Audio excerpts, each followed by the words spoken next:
Kamusta po kayo? Ito na naman po ang inyong Katalaw Red. Samahan po ninyo akong pakinggan ang isa na namang kwento. Itago na lang po natin ito sa pangalang Dan. Si Dan po ay nagtatrabaho sa isang fish dealer company na kilala sa kanilang bayan. Noong una ay nagtatrabaho ito bilang isang pahinante ng nasabing company. Halos nasa 5 taon ito sa pagiging pahinante. Dahil sa bigat ng mga trabaho bilang isang pahinante, ay tinuruan ito ng isa sa mga driver ng nasabing company. Dahil sa determinado naman itong matuto mag-drive, ay mabilis naman itong natuto. At kalaunan ay naging driver na rin ito ng isa sa mga truck na bumibiyahe sa iba't ibang pamilihan dito sa ating bansa. Minsan bumibiyahe ito ng Mindanao pero kalimitan ay parting Luzon at Kabisayaan. Sa halos 5 taon niyang pagtatrabaho bilang pahinante ay naging madali na lang dito ang mga pasikot-sikot noong naging driver na siya. Halos lahat ng kanilang dinaraanan ay pamilyar na sa kanya. Isang 10-wheeler truck ang minamaneho nito kasama ang pahinante nitong si Mark. Nang bumiyahe ang mga ito sa Kabisayaan, tumatagal ang mga ito ng 7 araw o higit pa bago makabalik sa kanilang bayan. Nasa 5 oras ang kanilang lalakbayin bago marating ang sakayan ng barko patungo sa Kabisayaan. Nasa kulang 3 oras silang nakasakay sa barko at pagbaba naman ng barko ay halos nasa 6 na naman na oras pa ang kanilang lalakbayin bago pa nila marating ang kanilang pupuntahan. Kaya naman, pag nakasakay na ang mga ito ng barko ay hahanap si Dan ng pwesto na pwede nitong matulugan. Dahil ayon kay Dan, makaidlip lamang ito ng 1 o 2 oras ay mahalaga na ito sa kanya. Dahil sa isda ang kanilang idinideliver ay hindi ito pwedeng itambay ng matagal. Dahil sa baka daw matunaw ang yelo nito at kailangan umabot sila sa bintahan sa kanilang lugar na pupuntahan. Saka na lamang ito makakapagpahinga ng maayos pag nakarating na sila sa nasabing lugar. Ang tanging nagpapatagal lamang sa mga ito ay ang pangarga nila pabalik sa kanilang bayan. Pagtapos maibaba ng kanilang mga pangarga, ay tumatawag naman ang amo nito para kunin ang kanilang backload. Sa paghihintay ng backload ay tumatagal sila ng halos 3 o 4 na araw bago pa sila makauwi sa kanilang bayan. Nasa 2nd araw na si Dan at Mark sa Kabisayaan nang muling tumawag ang amo nito. Pinapapick up sa kanila ang isa sa mga pangarga nito pabalik. Ibinigay nito ang address kay Dan. Sinabi ng amo nito na puntahan nila ang lugar na iyon dahil may kalayuan at doon na magpalipas ng gabi para kinabukasan ay maaga nilang makuha ang kanilang backload. Nang matapos itong makipag-usap sa telepono ay tinungo ni Dan at Mark ang lugar na sinabi ng kanilang amo. Sa halos 4 na oras na bumibiyahe si Dan at Mark ay huminto ang mga ito sa isang liblib na lugar upang makapagluto at makakain. Dahil ng mga oras na iyon ay 2:00 na at hindi pa sila nakapagtanghalian. Habang inihahanda ni Mark ang kanyang mga lulutuin ay sandaling umidlip si Dan. Kulang 1 oras itong nakaidlip bago pa ito ginising ni Mark para kumain. Habang kumakain ng dalawa ay nagwika si Dan. Aniya, kulang 3 oras doon na tayo sa address na ibinigay ni Madam. Bago tayo makarating doon ay may madadaanan tayong talipapa. Bumili ka na ng mauulam natin mamayang gabi. Sambit nito sa kasamahang si Mark. At tanging tango lamang ay tinugon nito kay Dan. Nang matapos ng kumain ng dalawa ay muling bumiyahe na ang mga ito. Sa halos 1 oras nilang pagbibiyahe ay sandaling inihinto ni Dan ang truck na kanyang minamaneho upang bumili ng sigarilyo sa isang tindahan na naroroon sa gilid ng kalsada. May iilang kabahayan din sa lugar na iyon. Nang makabili siya ay sandali nitong inikutan ang truck na kanyang minamaneho dahil sa may napansin itong likido na tumutulo na nagmumula naman sa tangke ng nasabing truck. Nang matukoy nito kung anong uri ng likido iyon ay napag-alaman nitong butas ang tangke ng kanilang truck. Kaya naman tinawag nito si Mark.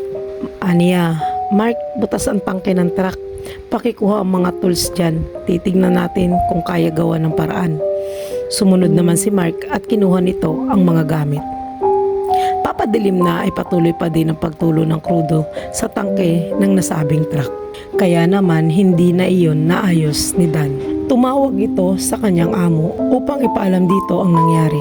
Sinabi ng amo nito na diyan na muna kayo magpalipas ng gabi at kinabukasan daw ay maghanap ng mekaniko na pwedeng gumawa. Nang matapos mag-usap si Dan at ang amo nito ay tinungo nito ang tindahan na naroroon sa tapat na kinaroroonan ng truck na kanyang minamaneho. Nagtanong ito roon kung saan daw may malapit na talyer na pwedeng pagpagawaan ng nasabing truck. Sumagot naman ang tindera, aniya, meron po doon sa unahan pero nasa kalahating oras pa po bago kayo makarating roon. Tsaka sarado na po iyon ngayon. Alas 5 po ng hapon ang sara ng talyer na iyon. Bukas pa naman namin ipapaayos yan. Tumatagas po kasi ang tangke. Tsaka di po pwede ibiyahe. Sagot naman ni Dan. Buti nga po dito kami nasiraan sa lugar ninyo kahit papano ay may ilang kabahayan. Pahabol pa nito. Dito po kayo magpapalipas ng gabi? Pagtatakang tanong ng babaeng tindera. Bahagya namang nagtaka si Dan sa kausap nito. Oo, bakit? Bawal po bang pumarada dito? Pagtatakang tanong ni Dan sa tindera. Ay hindi naman po.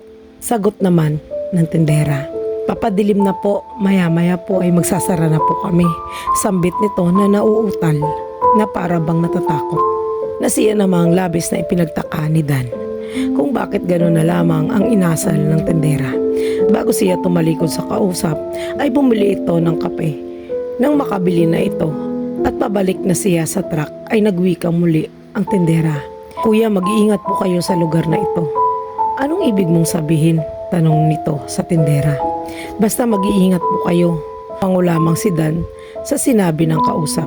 Maya-maya ay nagsara na ng tindahan ang tinderang kausap nito. Naging palaisipan naman kay Dan kung bakit gano'n na lamang ang nasambit ng tindera. Ang aga naman magsara ng mga tindahan dito, wika ni Mark. Bibili pa sana ako ng mangunguya natin eh. Pahabol pa nito. Yaan mo na, bumili nga pala ako ng kape dyan. Magtimpla ka na lang kung gusto mo. Wika naman ni Dan kay Mark.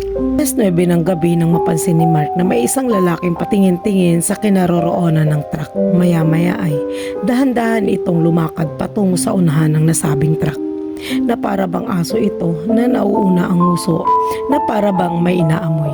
Hindi naman pansin sina Mark at Dan na nasa loob ng truck dahil sa tented ang salamin nito sa palibot at nakapatay ang ilaw nito sa loob. Samantalang ang lalaking nasa unahan ng truck ay kitang-kita ni Mark dahil sa liwanag na nagmula sa isang poste na malapit sa tindahan at ng mga pagkakataong iyon ay katapat lamang ng pinaparadahan ng kanilang truck. Nang napansin ni Mark na para itong isang aso na nauulol, naglalaway ito, nanlilisik ang mga mata at patuloy pa rin ang pag-amoy-amoy nito na para bang may hinahanap, ay dahan-dahan itong ginising si Dan. Itinuro nito ang kinaroroonan ng nasabing lalaki. Tahimik nila itong pinagmasdan.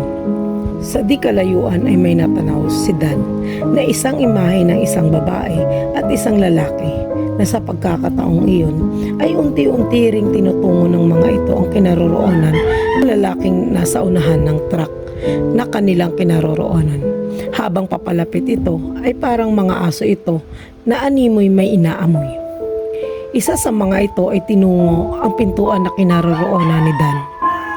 Tinangka nitong buksan ang pintuang iyon, pero dahil sa nakalak ito ay hindi niya iyon nabuksan. Kasunod nito ay sumilip ito sa salamin ng pintuang iyon, pero nang wala itong nakita ay umalis na ito at umikot sa parteng likuran ng truck.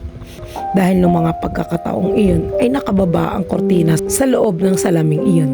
Tanging sinyas lamang ang nagsisilbing pag-uusap ni Mark at Dan ng mga oras na iyon. Dahil sa tingin ng dalawa ay sobrang talas ng mga pakaramdam ng mga ito. Halos tumagal ng mga kalahating oras mga ito palibot-libot sa truck na kanilang kinaroroonan. Umalis lamang ang mga ito nang may marinig itong iyak na isang sanggol, pero habang nililisan ng mga ito ang kinaroroonan ng nasabing truck ay palingalinga pa rin ang mga ito. Nang di na matanaw ni Dan at Mark ang mga ito, saka na lamang sila nag-usap ng halos pabulong. Anong pakay ng mga yun? Wika ni Mark kay Dan. Sumagot naman si Dan. Aniya, parang di pangkaraniwan ang mga yun. Ngayon lang ako nakakita ng mga taong parang mga asong ulol, naglalaway, naglilisik ang mga mata at panay ang amoy-amoy na para bang may hinahanap ang mga ito. Maya-maya ay muli nilang narinig ang iyak ng isang sanggol na para bang nasasaktan ito. Kasunod nito, ang mga hiyawan, para bang hiyawan ng isang grupo na nagkakasiyahan. Makailang beses nila itong narinig na tuwing iiyak ang nasabing sanggol ay para bang tuwang-tuwa ang mga ito. Kaya naman ay bumaba si Mark upang hanapin ang pinagmumula ng iyak at ang pinagmumula ng hiyawang iyon. Bago pa ito pigilan ni Dan, ay nakababa na ito sa kanilang truck. Naman ay sinundan na lamang ito ni Dan. Bit-bit nito ang isang tubong 3 talampakan ang haba. Nang matukoy ni Mark ang pinagmumula ng ingay ay nakita niya ang isang sanggol na sa tingin niya ay halos 1 taon at kalahati pa lang ito. Nakaupo ito sa isang mahabang mesa na pinalilibutan ng mga grupo ng kababaihan at kalalakihan. Muling lalapit si Mark sa kinaroroonan ng mga ito ay nasagi niya ang isang basyo ng bote na lumikha ng isang ingay. Bigla namang napatigil ang mga ito at tinungo ng ilan sa mga ito ang kinaroroonan ni Mark. Bago pa nakarating ang mga ito sa lugar na iyon, ay hinila ito ni Dan at nagtago ang mga ito sa isang lubluban ng kalabaw. Basang-basa ang mga ito at puro putik ang buong katawan. Nakita ng dalawa kung paano ang mga ito maghanap gamit lamang ang mga pang-amoy ng mga ito na para bang mga aso. Pero hindi sila nahanap ng mga ito dahil sa kanilang kinaroroonan na lubluban ng kalabaw. Sadya namang halos dumina ng kalabaw ang kanilang amoy ng mga oras na iyon dahil sa napundong tubig sa lublubang iyon. Sa halos ilang minutong naghanap ang mga ito kay Dan at Mark ay umalis na ang mga ito at bumalik sa kinaroroonan nang hindi sila nakita. Sa halos ilang minutong naghanap ang mga ito kay Dan at Mark ay umalis na ang mga ito at bumalik na sa kinaroroonan ng nasabing grupo. Sa di kalayuan ay natanaw nila Mark at Dan ang kinaroroonan ng sanggol. Laking gulat ng dalawa nang masilayan nilang para isang salo-salo ang ginaganap ng mga ito. Nang tingnan ni Dan ang orasan na kanyang suot ay nakita nitong mag-aalas 12 na ng hating gabi. Tuwing iiyak ang sanggol ay nakikita nilang may lalapit na isa sa mga ito at ibabaon ang matutulis na kuko nito sa katawan ng sanggol na naroroon.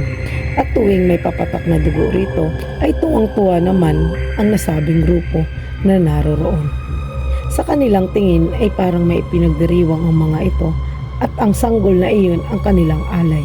Maya-maya ay may lumapit dito isang matandang babae at bigla nitong dinukot ang puso ng sanggol. Nang itinaas iyon ng matandang babae ay nagsipagluhuran ang mga ito sa harap ng matandang babae.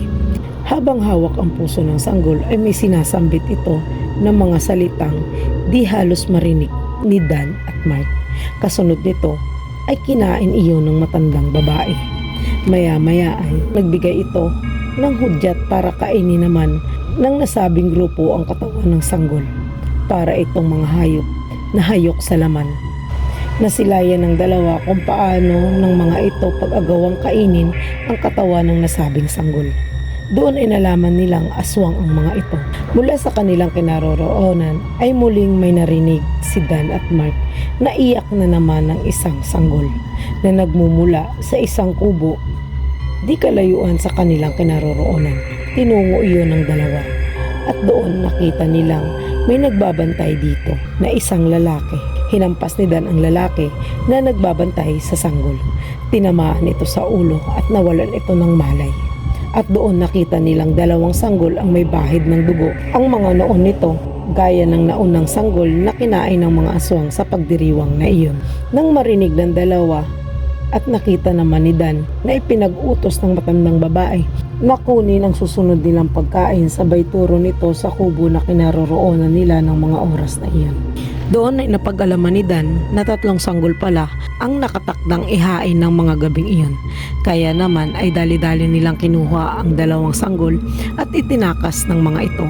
Bago umalis si Dan at Mark ay sinindihan ni Dan ang bubong ng katabi ng kubong iyon para maibaling ang atensyon ng mga ito.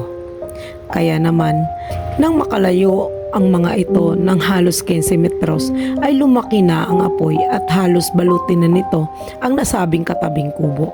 At nagkagulo na ang mga ito dahil sa sunog na iyon. Nang matapat sila sa isang bahay habang karga ang dalawang sanggol ay may sumitsit sa mga ito.